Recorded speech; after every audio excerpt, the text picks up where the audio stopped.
Hello guys, ఈరోజు ఇంకో work out ఫామ్తో వచ్చేసాం. Welcome to the day 45 of fat cut series. As యూజువల్గా నా మీల్స్ అన్ని కంప్లీట్ చేసి ఈవినింగ్ జిమ్కి వచ్చా. ఈరోజు మీకు రొమైన్ అండ్ డెడ్ లిఫ్ట్ అంటే ఆర్డిఎల్ ఫామ్ చెప్తా. హ్యామ్స్ట్రింగ్స్ గ్లూట్స్ బిల్డ్ చేయడానికి యూజ్ అవుతుంది. Let's go to the workout. First warmup చేసా. నెక్స్ట్ ఆర్డిఎల్ మీరు బార్బుల్ ఆర్ డంబుల్స్తో చేయొచ్చు. ఫస్ట్ బార్బుల్తో ఎలాగో చెప్తా. బార్బుల్ని షోల్డర్ విత్ గ్రిప్లో హోల్డ్ చేయాలి. ఫీట్ని హిప్ విత్ ఏ పార్ట్గా ఉంచాలి.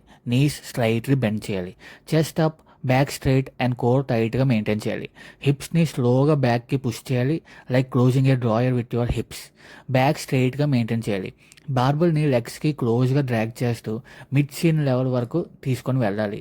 హ్యామ్స్ట్రింగ్స్లో డీప్ స్ట్రెచ్ ఫీల్ అవుతుంది. నెక్స్ట్ హీల్స్ మీద ప్రెషర్ అప్లై చేస్తూ హిప్స్ని ఫార్వర్డ్ పుష్ చేయాలి.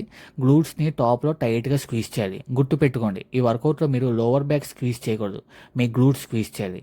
బార్బుల్ని కంట్రోల్తో స్టార్టింగ్ పొజిషన్కి తీసుకురావాలి. Repeat for every rep. And డంబుల్స్తో కూడా సేమ్, బట్ డంబుల్స్ని మీరు లెగ్స్కి ఫ్రంట్ ఆర్ సైడ్కి పట్టుకోకూడదు.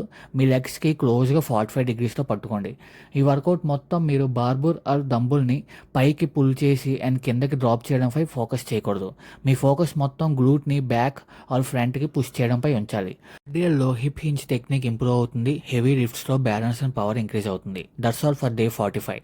మీకు ఏ వర్కౌట్ ఫామ్ గురించి ఏం డౌట్ ఉంటే కమెంట్ చేయండి. మళ్ళీ కలుద్దాం డే 46లో. Stay tuned.